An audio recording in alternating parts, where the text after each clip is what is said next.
దేవునికి స్తోత్రము. అనుదిన దేవుని వాక్య ధ్యానమునకై ఈరోజు 2024 సంవత్సరము నవంబర్ నెల 14వ తారీఖు. ఈరోజు ధ్యాన వాక్యము పరిశుద్ధ గ్రంథము నుండి అపొస్తలుడైన పౌలు గారు ఎఫెసీయుల సంఘానికి వ్రాసిన పత్రికలోని 2వ అధ్యాయము 8వ వచనాన్ని మనం ధ్యానించుకుందాము. ప్రియ దేవుని బిడ్డలారా, ప్రశస్త నామమైన యేసుక్రీస్తు ప్రభువు వారి కృపలో, ఆయన రక్షణలో, ఆయన ప్రేమలో మీ అందరికీ శుభములు దీవెనలు కలుగునుగాక. నేటి ధ్యానవాక్యము విశ్వాసము, కృప, రక్షణల గురించి మనము ధ్యానించుకుంటున్నాము. దేవుని బిడ్డలారా, వింటున్నారు కదా. 3 అంశములు: విశ్వాసము, కృప, రక్షణ. వాటి గురించి మనం ధ్యానించుకుంటున్నాము. అపొస్తలుడైన పౌలు గారు ఎఫెసులోనున్న పరిశుద్ధులకును విశ్వాసులకును వ్రాసిన పత్రికలోని ఆజ్ఞ నేటి ధ్యానవాక్యము. విశ్వాసము అనున్నది ఎంతో విలువైన అంశము. విశ్వాసము అనున్నది నిరీక్షింపబడు వాటి యొక్క నిజ స్వరూపమును, అదృశ్యమైనవి ఉన్నవి అనుటకు రుజువునై ఉన్నదని పౌలు గారు హెబ్రీలకు రాసిన పత్రిక 11వ అధ్యాయము 1వ వచనములో వివరించటం మనము చూస్తున్నాము. నిజస్వరూపము, అదృశ్యమైనవేమో ఉన్నవి అనుటకు రుజువై ఉన్నదని పౌలు గారు చెప్తున్నారు. అంతటి విశ్వాసం ఉన్నప్పుడే దేవుని కృప వలన మనము రక్షింపబడి ఉన్నాము. మనకి రక్షణ ఎక్కడి నుంచి వచ్చింది? విశ్వాసం అనేది ఉండాలి. మనం విశ్వాసం కలిగి కానీ ఉంటే, ఇప్పుడు ఎవరింట్లోనో ఒక అబ్బాయికి ఏదో జలుబు లేదంటే జ్వరము ఏదో ఉంటే వాళ్ళ తల్లిగారు వెళ్ళి, నువ్వు పాస్టర్ గారి దగ్గరికి వెళ్ళి ప్రార్థన నువ్వు చేయించుకురా, నీకు తగ్గిపోతుందని చెప్తే, ఈ బిడ్డ ఎలా వెళ్ళాడంటే ఆయన దగ్గరికి, ఈ పాస్టర్ గారు చేస్తే నాకు తగ్గుతుందా అనే మాట మీద వెళ్ళాడు. ఇతని యొక్క విశ్వాసం ఏమిటి? ఇక్కడ తగ్గుతుందన్న విశ్వాసం లేదు. ఇక్కడ అతని యొక్క విశ్వాసం ఏంటి అంటే, ఇది తగ్గుతుందా అని ప్రార్థన చేయగానే అన్నటువంటి విశ్వాసంతో వెళ్ళాడు. అతని విశ్వాసం ఏది కనుక తగ్గల.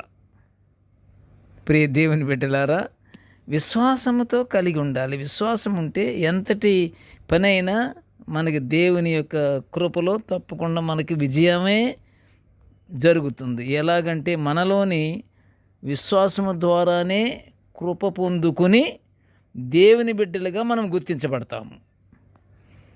మనము పొందుకునేది అంతా కృప ద్వారా మాత్రమేనని మనం గ్రహించాలి. కృప అంటే దేవుని ప్రతి ఆశీర్వాదముతో పరిశుద్ధాత్మగా మనలో నిలిచి ఉన్నదే కృప. దేవుని కృప వలన మనకు అనుగ్రహించేదంతయు మనలోని విశ్వాసము ద్వారానే కలుగుతుంది. దేవుని కృప కూడా మనకి విశ్వాసం ఉంటే దేవుని కృప అద్భుతంగా మన మీద కలుగుతుంది. అది అట్టి కృప వలన మనము రక్షింపబడుచున్నాము. ఇక్కడ రక్షణ అనగా కేవలము పాపబంధకముల నుండి విడుదల పొందుటే కాదు, లోకములోని బంధకాల నుండి విడుదల కలుగజేస్తుంది ఈ రక్షణ. పరిశుద్ధ గ్రంథములోని లేఖనములలోని ప్రతి ఆజ్ఞకు లోబడుటకు కావలసిన జీవాన్ని, శక్తిని దేవుని కృప మనకు ఇచ్చుటయే కాదు కానీ, జీవితమంతటిలో మనకు ఎదురయ్యే ప్రతి ఒక్క సమస్యను కూడా దేవుని కృప ద్వారా పరిష్కరించుకోగలము. ఆ కృపే పరిష్కరిస్తుంది. నీకు విశ్వాసం ఉంటే పరీక్షిస్తుంది. నీకు విశ్వాసం ఉంటే నిరీక్షణ ఉంటుంది. నిరీక్షణ ఉంటే దేవుని కృప మనకు తోడై ఉంటుంది. నా కృప నీకు చాలును అని కొరింథీయులకు రాసినటువంటి పత్రికలో ఎవరు రాశారు? పరిశుద్ధ అపొస్తలుడైన పౌలు గారు కొరింథీయుల సంఘానికి రాసిన 2వ పత్రిక 12:9 ప్రభువు చెప్పిన వాగ్దానం అది. ఏమిటిది? మన ఎడల తప్పక అది నెరవేర్చబడుతుంది. నా కృప నీకు చాలును అన్నటువంటి వాగ్దానము అది మనపై నెరవేర్చబడుతుంది. మీరు కృపకై కానీ ధర్మశాస్త్రమునకు లోనైన వారు కారు గనుక పాపము మీ మీద ప్రభుత్వము చేయదు అని రోమా 6:14 మనము చూడగలము. గనుక ప్రియ దేవుని బిడ్డలారా, విశ్వాసము వలన కృపను బట్టి రక్షణ, విశ్వాసమును బట్టి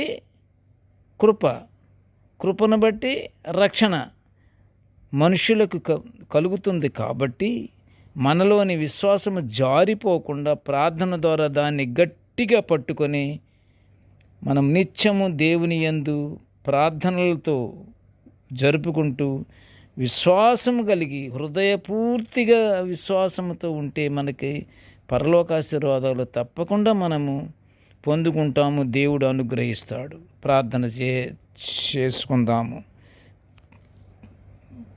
ప్రియమైన పరలోకపు తండ్రి, నీకు స్తోత్రములు నాయన. ప్రభువా, నీ యొక్క దివ్యమైనటువంటి వాక్యాలను మేము నిత్యము ధ్యానించుకునే ఈ గొప్ప భాగ్యాన్ని మాకు అనుగ్రహించినందుకు నీకు ఘనమైన స్తోత్రములు నాయన. తండ్రి, నీటి ధ్యాన వాక్యం వినుచున్న ప్రతి బిడ్డను ఆశీర్వదించయ్యా. ఇదిగో తండ్రి, మేము ఎల్లప్పుడూ తండ్రి మేము నీ యొక్క ప్రేమ వలన తండ్రి విశ్వాసము కలిగి ఆ విశ్వాసము ద్వారా మేము కృపను పొందుకొని కృపను బట్టి మేము రక్షణ పొంది నీ బిడ్డలముగా మేము జీవించే భాగ్యాన్ని మాకు అనుగ్రహించమని ఈ మనవులన్నీ యేసయ్య పుణ్యనామమున వినయముగా వేడుకొనుచుంటున్నాము తండ్రి. ఆమెన్. దేవుడు మనలందరినీ బహుగా దీవించుగాక. ఆమెన్.